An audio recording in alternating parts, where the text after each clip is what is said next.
En 2022, le monde scientifique a tremblé face à une révélation cosmique. Alain Aspect, un physicien visionnaire, s'est vu décerner le prix Nobel de physique pour ses travaux révolutionnaires sur l'intrication quantique. Cette découverte extraordinaire a déchiré le voile sur la nature intime de l'univers, dévoilant une réalité stupéfiante où des particules, séparées par des distances insondables, restent pourtant connectées d'une manière insaisissable, comme si elles étaient liées par une force invisible transcendant les limites de l'espace-temps. Au-delà de remettre en question les fondements mêmes de notre perception du monde, les travaux d'Alain Aspect ouvrent la porte à des possibilités insoupçonnées. L'intrication quantique pourrait-elle être la clé pour décrypter les miracles de l'univers? Pourrait-elle nous permettre de communiquer et d'agir au-delà des barrières de l'espace-temps? Préparez-vous à remettre en question toutes vos croyances, ainsi que tout ce que vous avez appris auparavant. Car il se pourrait bien que cette vidéo vous confronte à une réalité qui dépasse notre imagination. N'oubliez pas de rejoindre notre communauté d'entrepreneurs motivés en vous abonnant pour ne surtout pas manquer les prochaines vidéos exclusives qui arrivent sur la chaîne, sans oublier de récupérer votre e-book offert, intitulé « Les 5 clés de la réussite ». Imaginons que l'on a 2 billes magiques qui, même si elles sont très loin l'une de l'autre, peuvent quand même se parler instantanément. Eh bien, c'est un peu ce que le physicien Alain Aspect a découvert avec quelque chose qu'on appelle l'intrication quantique. En 1982, dans son laboratoire, le physicien Alain Aspect a fait une expérience avec des particules de lumière qu'on appelle des photons.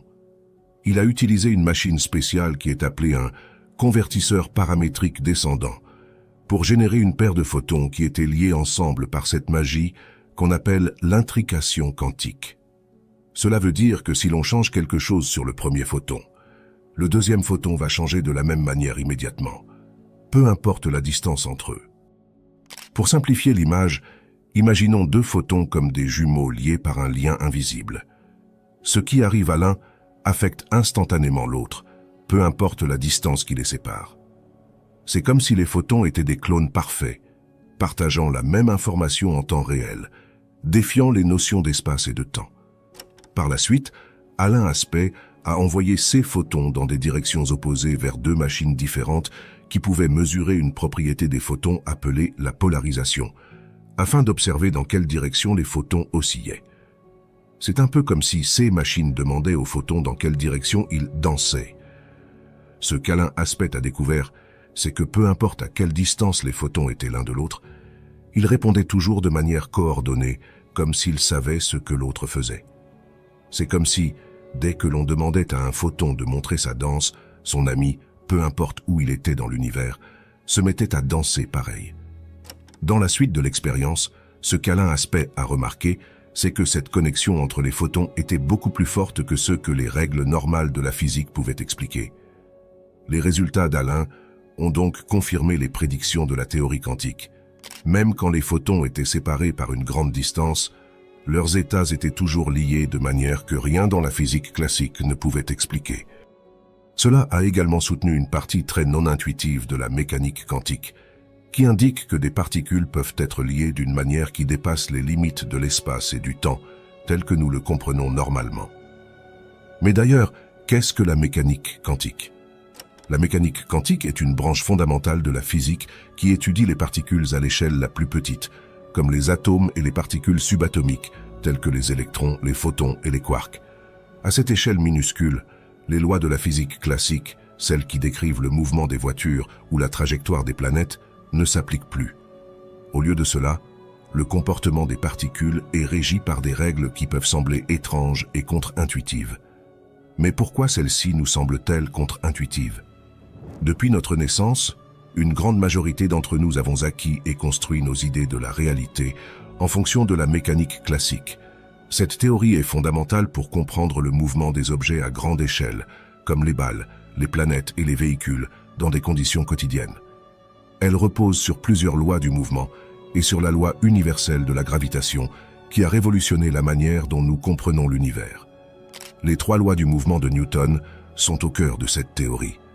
La première loi, souvent appelée la loi d'inertie, stipule qu'un objet en mouvement continuera de se déplacer à vitesse constante et dans une ligne droite, et un objet au repos restera au repos, sauf si une force externe agit sur lui. Cela explique pourquoi un passager ressent un mouvement brusque lorsque la voiture dans laquelle il se trouve accélère ou freine soudainement. La deuxième loi du mouvement de Newton établit une relation quantitative entre la force appliquée à un objet et l'accélération qu'il subit. Cela signifie que plus la force appliquée est grande, plus l'accélération est grande, et que plus la masse de l'objet est grande, plus il faut de force pour obtenir la même accélération. La troisième loi, ou principe d'action-réaction, dit que pour chaque action, il y a une réaction égale et opposée. Cela signifie que si un objet exerce une force sur un second objet, ce dernier exerce une force de même intensité mais de direction opposée sur le premier. Par exemple, lorsque vous poussez une porte, la porte pousse également contre votre main avec une force égale. En plus de ces lois du mouvement, Isaac Newton a formulé la loi universelle de la gravitation, qui décrit l'attraction gravitationnelle entre deux masses. Cette loi postule que toute particule de matière dans l'univers attire toute autre particule avec une force qui est proportionnelle au produit de leur masse et inversement proportionnelle au carré de la distance entre leurs centres. Cette loi explique non seulement pourquoi les objets tombent vers le sol, mais aussi pourquoi les planètes restent en orbite autour du Soleil. Mais comprenons bien que cet aspect de la physique n'est pas général. La mécanique classique n'étudie que les lois de l'univers à grande échelle. Or, ce qui est à petite échelle n'est pas étudié. Pourtant, ce sont les petites choses qui composent les grandes. Si l'on souhaite donc comprendre la réalité, il faut étudier la matière à sa forme la plus petite, soit à l'échelle subatomique. Et c'est justement le rôle de la physique quantique. Et donc, comme nous l'avons vu précédemment, lorsque la matière est étudiée à l'échelle subatomique, les lois qui semblent régir l'univers semblent être bien différentes. Et c'est en comprenant ces lois qui régissent la matière que l'on pourrait parvenir à influencer la réalité matérielle à notre échelle et comprendre comment faire ce qu'on appelle aujourd'hui des miracles. C'est d'ailleurs une des phrases retrouvées dans les anciens textes égyptiens datant d'il y a plus de 6000 ans. Je cite « Les lois de la vie sont plus importantes que la matière de la vie, parce que connaissant les premières, nous dominons les secondes. » Fin de citation. C'est donc quelque chose qui semblait avoir été compris bien avant notre ère. Nous semblons tout juste être en train de redécouvrir ce qui avait déjà été compris et maîtrisé il y a des milliers d'années par les anciennes civilisations. Pour mieux comprendre tout cela, plongeons ensemble au cœur de l'univers. Dans le macrocosme de l'univers, soit le grand monde, nous observons des amas de galaxies. À l'intérieur de ces amas de galaxies se trouvent des galaxies, adoptant une forme de spirale bien définie, telle que la nôtre, la Voie lactée. Celle-ci est constituée d'un ensemble de planètes et d'étoiles, et ces planètes et étoiles gravitent à l'intérieur d'autres systèmes, tels que notre système solaire.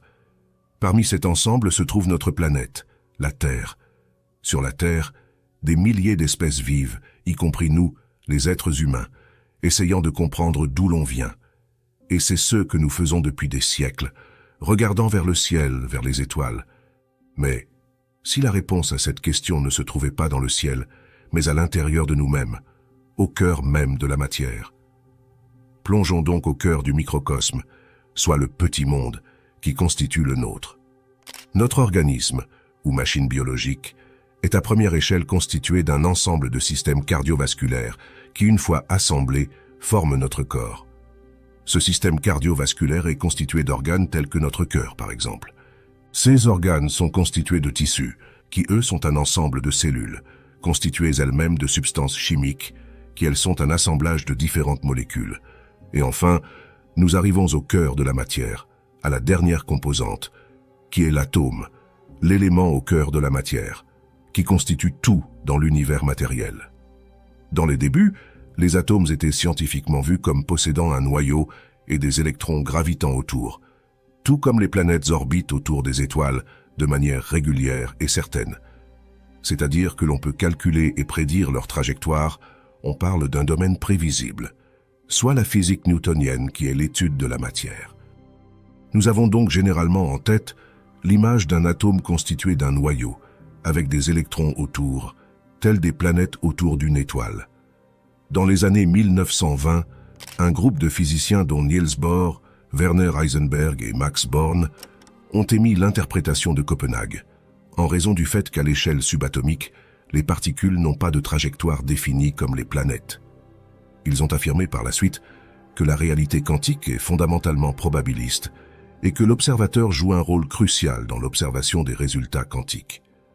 En bref, en étudiant l'atome, les physiciens se sont rendus compte que l'atome était constitué à 99,9% d'énergie, de fréquence et d'information, et que le 0,01% restant était ce qu'on qualifie de matière. Ensuite, en étudiant cet infime pourcentage de matière, soit donc les particules subatomiques telles que les électrons, eh bien ceux-ci semblaient à la fois se comporter en ondes, soit énergie, et en particules, soit en matière. C'est-à-dire qu'à un moment donné, elle est là, apparaissant en tant que particule de matière, puis l'instant d'après, elle disparaît, redevenant une onde. Et ce changement d'état, transformant l'onde en particule, semblait être influencé par l'attention de l'observateur. C'est-à-dire qu'en étudiant ces particules, ils ont relevé que c'est uniquement lorsqu'une personne concentre son attention, soit donc son esprit, sur un point précis d'un électron, que celui-ci apparaît à un endroit spécifique. C'est comme si les électrons étaient à l'état énergétique, soit donc de possibilités infinies, et que c'est l'attention de l'observateur qui force ce champ d'énergie infinie à laisser place à une seule probabilité, qui serait donc la particule de matière qu'est l'électron. Les scientifiques appellent ce changement d'état un effondrement de la fonction d'onde, c'est-à-dire que la vibration élevée d'une onde ralentit et devient presque statique, soit donc une particule de matière. Pour faire simple, imaginez l'univers comme un espace infini de pure énergie, où toutes les possibilités inimaginables existent déjà et n'attendent qu'une attention pour se manifester, soit donc ralentir pour devenir matière. Ensuite, imaginez que c'est l'esprit, soit donc l'attention d'une personne, qui force ce champ d'énergie à ralentir pour laisser place à une seule possibilité, qui est donc la réalité matérielle dans laquelle nous expérimentons. Afin de mieux comprendre la mécanique quantique et cette façon dont les physiciens perçoivent l'univers quantique, découvrons l'expérience du chat de Schrödinger. C'est une expérience de pensée imaginée en 1935 par le physicien Erwin Schrödinger, permettant de mieux comprendre l'interprétation de Copenhague de la mécanique quantique. Considérons l'expérience du chat de Schrödinger. Un chat est enfermé dans une boîte avec une source radioactive qui a une chance sur 2 de se désintégrer dans 1 heure. Si la source radioactive se désintègre, elle déclenchera un mécanisme qui tuera le chat. Cependant, selon la mécanique quantique, la source radioactive est dans une superposition d'états avant d'être observée. Cela signifie qu'elle est à la fois désintégrée et non désintégrée, et que le chat est à la fois vivant et mort. L'interprétation de Copenhague affirme que l'observateur qui ouvre la boîte et observe la source radioactive est celui qui fait passer le système d'une superposition d'états à un état unique. Si la source radioactive est désintégrée, le chat est mort. Si la source radioactive n'est pas désintégrée, le chat est vivant. Pour que cette expérience de pensée soit plus claire, reformulons-la. Revenons-en sur la phrase. Cependant, selon la mécanique quantique, la source radioactive est dans une superposition d'états avant d'être observée. Cela signifie qu'elle est à la fois désintégrée et non désintégrée, et que le chat est à la fois vivant et mort. En réalité, ce n'est pas vraiment que le chat est à la fois mort et vivant. La mécanique quantique explique plutôt que dans l'univers quantique, toutes les possibilités existent déjà simultanément au travers d'un champ d'énergie invisible qui unit et traverse tout, soit donc effectivement la possibilité que le chat soit mort et la possibilité que le chat soit vivant. Et parmi toutes ces probabilités existant simultanément dans l'univers quantique, ce serait l'attention de l'observateur qui définirait laquelle prendra forme dans la réalité matérielle. Et cette explication de l'observateur qui influence la matière pourrait provenir de ceux qu'on appelle la conscience. Les scientifiques et les chercheurs ont passé des années à essayer de comprendre d'où provient la conscience, où elle se situe et qu'est-ce que c'est. Pour essayer de comprendre cela, revenons donc à la mécanique quantique. Nous avons vu que les atomes étaient constitués à 99,9% d'énergie, de fréquence et d'information. De plus, nous avons vu que la particule de matière, soit le 0,01% qui constitue l'atome, n'est donc qu'une forme d'onde ralentie, vibrant à une fréquence tellement basse qu'elle n'adopte qu'une seule probabilité, qui est donc la particule de matière. En soi, tout est donc énergie, vibrant simplement à des fréquences différentes. Un état d'onde serait donc un état de pure énergie, où tout est possible, et un état de particule serait donc un état d'énergie ralentie et concentrée, formant donc cette particule de matière, définie par une seule possibilité. Et notre conscience pourrait être cette source d'intelligence connectée en permanence à ce champ infini de probabilités, et notre attention pourrait être l'information transmise par notre conscience à travers ce champ infini d'énergie, forçant donc l'onde à ralentir pour laisser place à une seule probabilité, en fonction de notre attention. Une nouvelle fois, c'est quelque chose que l'on retrouve également dans les écrits des anciens Égyptiens, défini comme le principe de mentalisme, expliquant que le tout est esprit, l'univers est mental.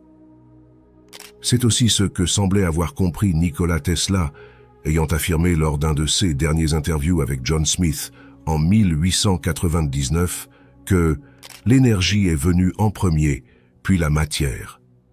Tout cela nous amène donc à une question majeure. Pourquoi créer la matière, si toutes les possibilités existent déjà dans le champ unifié? Eh bien, peut-être qu'en tant que conscience, l'univers physique fut créé afin d'expérimenter qu'une seule possibilité au travers du temps, afin de vivre et d'expérimenter une seule perspective à travers la matière. Et c'est peut-être tout le but de la matière, vivre et expérimenter des expériences que nous avons au préalable imaginées. Ça serait un peu comme jouer le rôle principal dans un film dont nous avons nous-mêmes écrit l'histoire.